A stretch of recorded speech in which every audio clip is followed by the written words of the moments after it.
जय माता दी दोस्तों, कैसे हैं आप सभी। आशा करता हूं दोस्तों आप सभी अच्छे होंगे, स्वस्थ होंगे। दोस्तों आज मैं आपको नवारण मंत्र के विषय में जानकारी दूंगा। नवारण मंत्र, जिसे आप नवाक्षरी मंत्र के नाम से भी जानते हैं, और मैं आज आपको ये बताऊंगा कि क्या आप चलते फिरते इस मंत्र का जाप कर सकते हैं या नहीं। देखिए दोस्तों, नवारण मंत्र दुर्गा सप्तशती से लिया गया है और इस मंत्र में 9 वर्ण हैं, 9 अक्षर हैं। इसी वजह से इसे नवारण मंत्र या फिर नवाक्षरी मंत्र कहा जाता है। मैं आपको पहले मंत्र के बारे में जानकारी दे देता हूँ, फिर आपको आगे की जानकारी दूंगा। नवारण मंत्र में सबसे पहले इसको 2 तरीके से जपा जाता है। पहली बात तो ये, एक तो है कि ओम लगा करके और दूसरा बिना ओम लगाए। अगर आप इस मंत्र का ओम लगा करके जाप करते हैं तो मंत्र कुछ इस प्रकार से बनता है। ओम ऐंग ह्रीं क्लीं चामुंडाय विच्चे। जो ओम होता है दोस्तों, वो ब्रह्मांड का प्रतीक होता है, ब्रह्मांड का सूचक होता है। यानी कि समस्त ब्रह्मांड ओंकार में ही समाया हुआ है और ब्रह्मा विष्णु महेश का प्रतिनिधित्व ओंकार करता है। इसके बाद में जो दूसरा बीज आता है वो होता है ऐंग, जो कि माता सरस्वती का सूचक है। यानी कि माता सरस्वती के रूप में ऐंग का प्रयोग इस मंत्र में किया गया है। तीसरा जो बीज आता है वो होता है ह्रींग।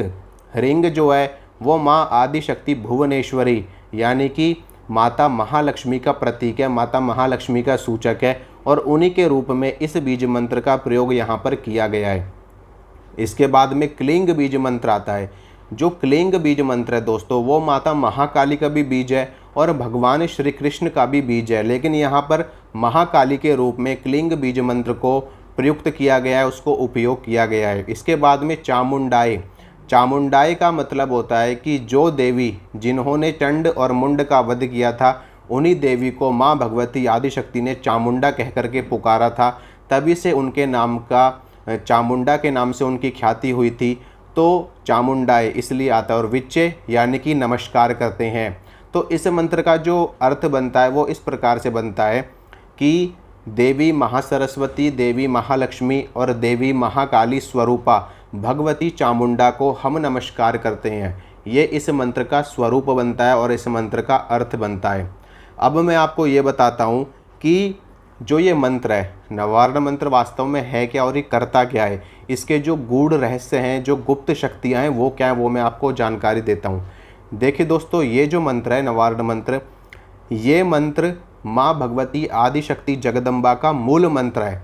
समझ रहे हो, मूल मंत्र।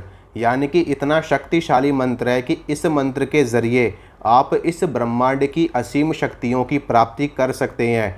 जितने भी देवी के भक्त हैं, देवी के साधक हैं, वो इस मंत्र को गुरु मंत्र के रूप में भी अपने शिष्यों को प्रदान करते हैं, क्योंकि ये देवी का मूल मंत्र माना जाता है।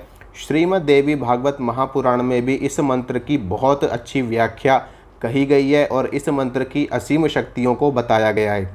इसके अलावा मैं आपको ये बता दूं कि इस मंत्र का जाप करने से आपको धर्म, अर्थ, काम और मोक्ष की प्राप्ति होती है।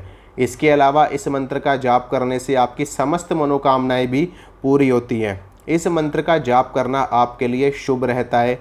इस मंत्र को जपने वाले के साथ में कोई नुकसान नहीं होता, कोई हानि नहीं होती, किसी भी प्रकार की अनहोनी घटना नहीं घटित होती। ये मंत्र हर प्रकार से शुभ फल देने वाला माना गया है। यानी कि जो कोई भी व्यक्ति इस मंत्र को जपेगा उसके साथ में कल्याण ही कल्याण होगा, उसको शुभ ही शुभ, शुभता का ही उसको स्वरूप प्राप्त होगा। यानी कि हर तरफ से मंगल ही मंगल उस व्यक्ति का होगा। अब मैं आपको ये बताऊंगा कि इस मंत्र से कौन कौन सी शक्तियाँ आपको प्राप्त होती हैं। देखिए, इस मंत्र का जाप करने से सबसे पहले तो आपकी कुंडलिनी शक्ति जागृत होती है, और जो कुंडलिनी शक्ति होती है वो शक्ति भी माँ भगवती आदिशक्ति का ही स्वरूप माना जाता है। कुंडलिनी शक्ति आपको प्राप्त होगी, आपको दिव्य दृष्टि प्राप्त होगी, आपको अष्ट सिद्धियाँ प्राप्त होंगी, आपको परकाया प्रवेश की सिद्धि प्राप्त होगी, आपको दूर श्रवण दूरदर्शन की सिद्धि प्राप्त होगी, आपको खेचरी मुद्रा की सिद्धि प्राप्त होगी, आपको शांभवी मुद्रा की सिद्धि प्राप्त होगी, आपको षटकर्म की सिद्धि प्राप्त होगी, आपको रसायन विद्या की सिद्धि प्राप्त होगी, आपको जितने भी तंत्र में प्रयोग किए गए हैं, छोटे से लेकर के बड़े तक के हर प्रयोग की सिद्धि आपको प्राप्त होगी, सिर्फ और सिर्फ इस एक मंत्र को सिद्ध करने से। ये मंत्र इतना ज़्यादा शक्तिशाली है कि मैं कितना भी इस मंत्र के बारे में आपको बता लूँ वो कम ही है, सूर्य को दीपक दिखाने के समान है। माँ भगवती का सामीप्य इस मंत्र से साधकों को और भक्तों को प्राप्त होता है। यानी कि अगर आप इस मंत्र का जाप करते हैं तो आप माँ भगवती आदिशक्ति के साक्षात दर्शन कर सकते हैं और उनका सानिध्य भी ग्रहण कर सकते हैं। इस मंत्र को सिद्ध करने का सबसे सर्वोत्तम समय जो है वो है नवरात्र का समय। यानी कि नवरात्र के समय में अगर आप इस मंत्र का जाप करते हैं तो आप इस मंत्र को बहुत जल्दी सिद्ध कर पाते हैं। लेकिन नहीं हो पाता, मैं अच्छी तरह से जानता हूँ कि सिर्फ़ और सिर्फ 9 दिनों में इस मंत्र को कोई भी व्यक्ति सिद्ध कर ले तो बहुत बड़ी बात है। नहीं कर पाते लोग, क्योंकि नवरात्र का समय सिर्फ 9 दिनों का होता है और 9 दिनों में इतने जाप नहीं हो पाते साधकों से, भक्तों से। हाँ, पुराने समय की बात अलग थी, जो पुराने समय में ऋषि मुनि हुआ करते थे, साधु संत हुआ करते थे। आज भी ऐसे ऋषि मुनि, आज ऐसे साधु संत मौजूद हैं जो इस मंत्र को 9 दिनों में ही सिद्ध करते हैं अपनी तपस्या से, अपने तपोबल से। पर जो गृहस्थ साधक हैं उनके पास में इतना समय नहीं होता कि वो घंटों घंटों बैठ करके मंत्र का जाप करें। तो मैं आपको एक सरल विधि बताऊंगा इस मंत्र को जपने की, जिससे आप हर चीज़ प्राप्त कर सकते हैं, सिद्धि भी और माता का सामीप्य भी आप प्राप्त कर सकते हो। धर्म अर्थ काम मोक्ष तो आपको मिलेगा ही मिलेगा। अगर आप प्रतिदिन इस मंत्र की 11 माला जपते हैं तो आपको किसी भी चीज़ की कामना करने की आवश्यकता नहीं है। समस्त मनोकामनाएं आपकी स्वतः पूरी होती चली जाएंगी इस मंत्र का सिर्फ और सिर्फ 11 माला प्रतिदिन जाप करने से। दूसरी चीज़, अगर कोई आपकी विशेष मनोकामनाएं, जैसे कि कोई बड़ी मनोकामना है आपकी और आप चाहते हो कि वो मनोकामना हमारी जल्दी पूरी हो, एट ए टाइम पूरी हो, तो उसके लिए आपको इस मंत्र का अनुष्ठान करना पड़ेगा, 1.25 लाख मंत्रों का। और उस कामना का संकल्प लेकर के जब आप इस मंत्र का अनुष्ठान करोगे तो आपकी वो कामना तुरंत पूरी होगी, माँ भगवती जगदम्बा के आशीर्वाद से, उनकी कृपा से। अगर आप इस मंत्र का चलते फिरते, कोई कार्य करते वक्त मानसिक रूप से हर समय जपते हो तो आपको क्या प्राप्त होगा। देखिए दोस्तों, चलते फिरते, खाते पीते आप इस मंत्र का जाप कर सकते हो, इसमें कोई दिक्कत वाली बात नहीं है, कोई समस्या वाली बात नहीं है, क्योंकि ये मंत्र हर प्रकार से कल्याण ही करता है। लेकिन फिर भी मैं आपको बता दूं कि अगर आपको ये मंत्र गुरु मंत्र के रूप में प्राप्त हुआ है तो इस जो गुरु मंत्र होता है वो हमारे लिए रत्न के समान होता है। हमारे लिए जिस प्रकार से महिलाएं, स्त्रियां अपने आभूषणों को, अपने रत्नों की रक्षा करती हैं, उसी प्रकार से साधक और भक्त को भी अपने गुरु मंत्र को सुरक्षित रखना चाहिए। किसी के सामने नहीं बोलना चाहिए, किसी के सामने नहीं प्रकट करना चाहिए।